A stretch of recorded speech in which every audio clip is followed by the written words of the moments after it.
What's up YouTube and Amazon? Jefferson here with Zomei Production, and this is going to be a what's in my bag video of my new S-Zone camera bag from Penny Buying.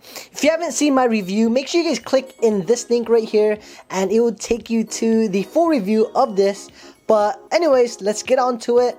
I'm going to start off with the pouches in the front, move to the side, and then make my way towards the center and kind of show you guys what I kind of carry on a regular basis depending on the shoot. What I have in this bag will kind of show you what I mostly carry, but it really depends on the job. I've been using my 7 Oak shoulder rig for a while now and I really love that, but that has a case of its own. So I do kind of carry this bag or another bag, it just really depends. But with that said, let's get on to it. I'm going to open up the flap right here and let's start off with the left side. So right here I have a battery pack. This is the DSTE NPF 970 battery pack. I have two of these which I really love, high capacity battery packs. So that's one, and then here's the second one right here. Really love this battery pack, as I said. And this is not the one, but in this one, let's go see if I could find it. I did drop it. You could see right here I did drop it, but it still functions and acts the same way as if it never even fell, which is really nice. And I'm not sure if you could tell, but it is a tight fit. Depending on what you have in these pockets, especially what you have in the main compartment, it might get difficult to remove the items in there. So do take that into consideration. With these battery packs, it did take a little time, but it's not that hard. And especially if you get comfortable with your bag, it becomes a little bit more easier and easier. So the rest, I should have my Panasonic G7 battery packs. So at the moment I only have 3 in here. Yep, only 3.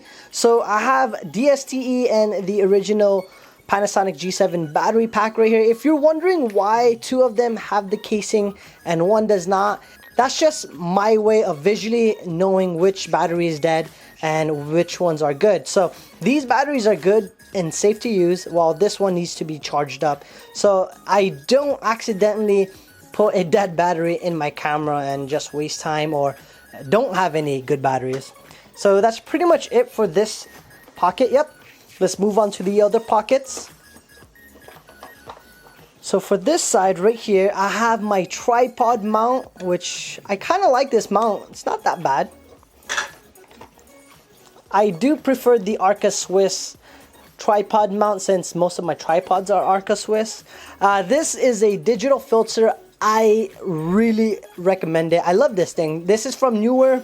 It's the 67mm variable ND filter, which I highly recommend having a ND filter. If you can't get a variable one, at least have a ND filter, period.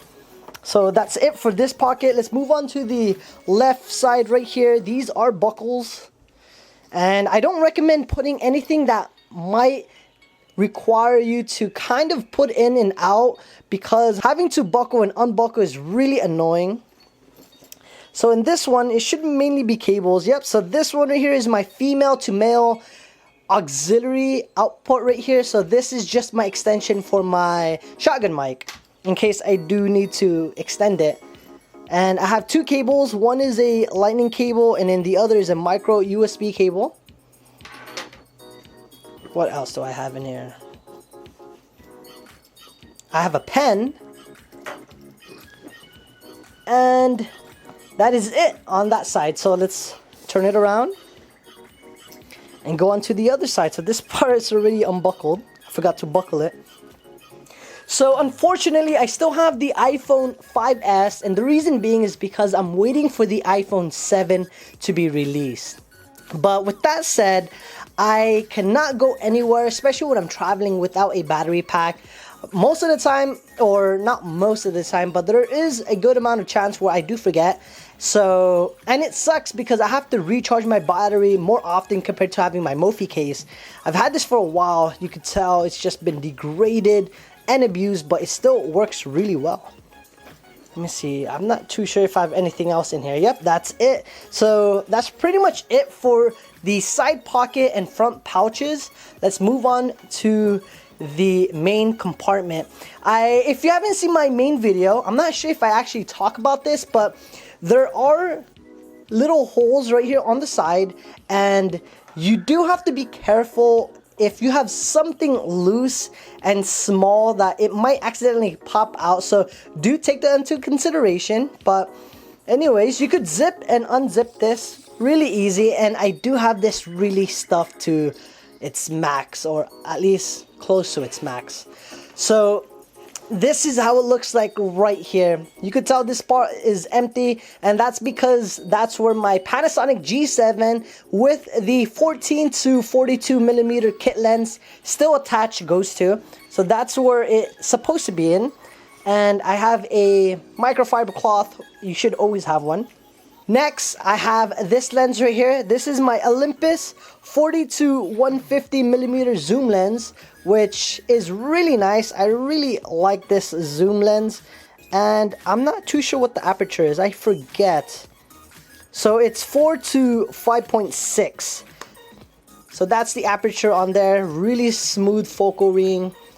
Let's put this aside. Next, that actually lays on top of my other lens.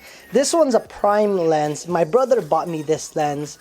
And this one right here is the Rokinon 12 millimeter, yep, 12 millimeter T2.2. If you're not familiar with the T-stops and more familiar with the f-stops, it's very similar to the f-stops. The only difference is the T-stops is more exact compared to f-stop is more a estimate. So that's the only difference. And since this is a prime lens and a cine lens, it has a very smooth and long focal throw right there. And the aperture ring is declicked compared to it snapping into each position. So I have this one here. Love this lens. Next, in this pocket right here, I have my articulating arm. This is the Hogue Magic Arm. I really love this thing, and it's been used for a long time, but it works really well. And I sometimes use my shotgun mic and mount it on here and then clasp it on a tripod or whatever. Speaking of my shotgun mic, it's right here. This is the Audio-Technica AT8024. This is my favorite, and I do most of my voiceovers with this as well. Love this shotgun mic. And I think that's it for these mini compartments. Yep. On the side, or let's actually start off right here. This one right here is my 13-inch MacBook Pro Retina. See if I could get it out. Yep. So this is my 13-inch MacBook Pro Retina. Like this thing. Works really well. And this is the laptop I use to edit my 4K video. And it works really well. It's like the mid-level. So instead of getting the baseline and the high end, it's just the mid-range. Okay, let's put that aside. And there's nothing else right here. Next is my iPad mini. I like to carry this as often as I can. So this is my iPad mini 4. You guys could see right there. And that's pretty much it. There's a little zipper in here. I don't put anything in here because it often gets really tight, except the little salt. I like keeping these in there just in case I do decide to pull any cables or anything like that, because that will take out the humidity and won't mess up any of my cables. But that's pretty much it, guys. That's a what's in my bag video on my S-Zone camera bag. If you have any questions or comment, be sure to leave them in the comment box below. I'm more than willing to answer any questions you guys may have. If you like this video, or if you found it helpful, give it a thumbs up. It definitely helps out my channel. Like always, ladies and gentlemen, have a great day. Gradually increasing the intensity once you're comfortable with it. This has 16 pre-programmed massage modes, knocking, acupuncture.